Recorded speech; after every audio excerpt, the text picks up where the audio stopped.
Since 2001, so now almost in the last 10 years, the cost of employee and retiree health benefits to you, the New Jersey taxpayers, has doubled.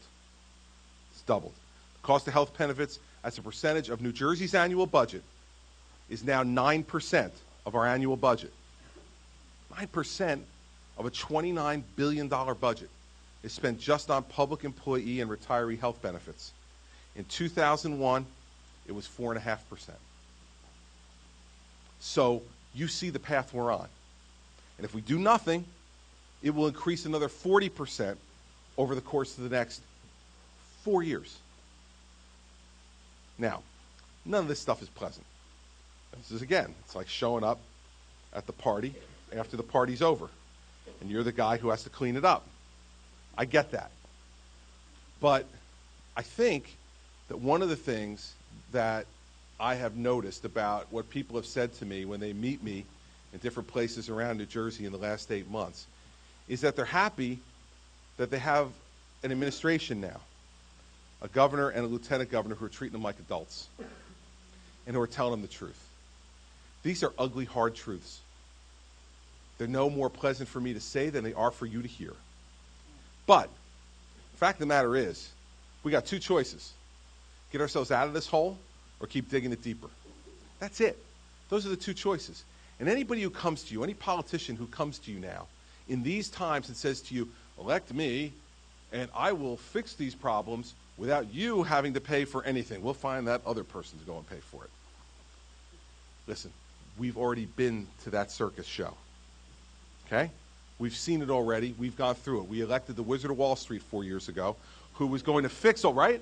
There was going to be a magic solution to these problems. He was going to use his skills that he developed, making himself all that money, and he was going to make it happen for you.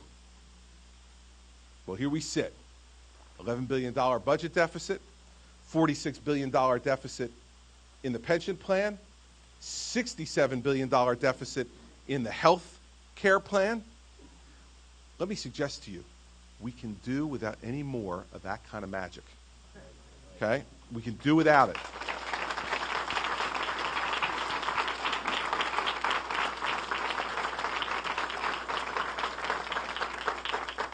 So you see over to my left, and I'll end here and let you ask questions.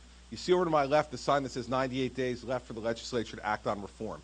You know that last week we proposed them sweeping ethics reform. Now, I have to tell you, from having been the United States Attorney in New Jersey, put over 130 politicians of both parties in jail over 7 years without a loss.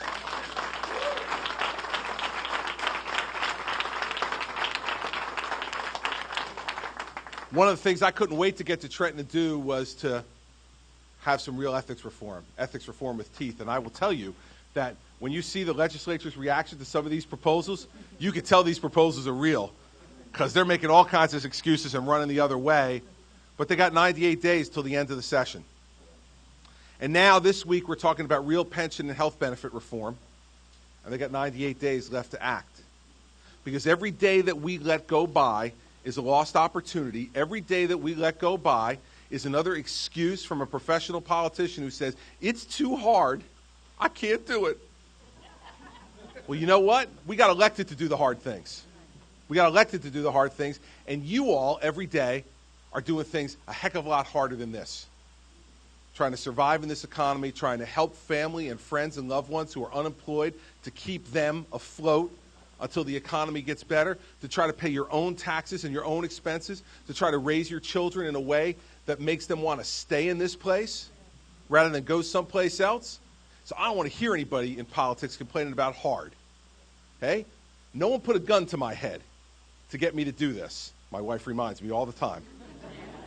I pursued this job of my own free will, and I knew the place was a mess. I didn't know it was quite this bad, but I knew it was a mess when I got elected.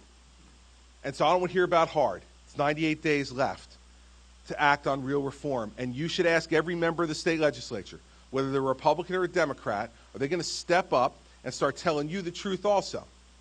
Now, there are going to be areas for us to compromise. I compromised a bit on the property tax cap, and now we have a 2% hard cap on property taxes that'll go into effect January 1st. But you know what? If I had waited It wouldn't have happened. And what did I do? I called them into session at 2 o'clock in the morning while they were passing the budget. We sent out letters to all of them saying, guess what? You're coming back July 1st and July 2nd and July 3rd and July 4th until you pass the property tax cap. Well, we only had to get to July 3rd. And all of a sudden, magically, I got a vote. Okay? We have to keep the pressure on folks, me included, to do what we said we were going to do, to stand up and make our state a better place. And so that's why I'm here today to talk to all of you about this issue. We're going to talk next week about how we need to reform our tax system and our regulatory system and other things to help become more competitive. The Lieutenant Governor is going to lead that discussion to create more private sector jobs here. And the week after that, we're going to talk about the things we need to do to reform our education system. An education system that costs too much and produces too little for too many people in this state. And it's time to stand up once again to the teachers union and say, you may like it being comfortable,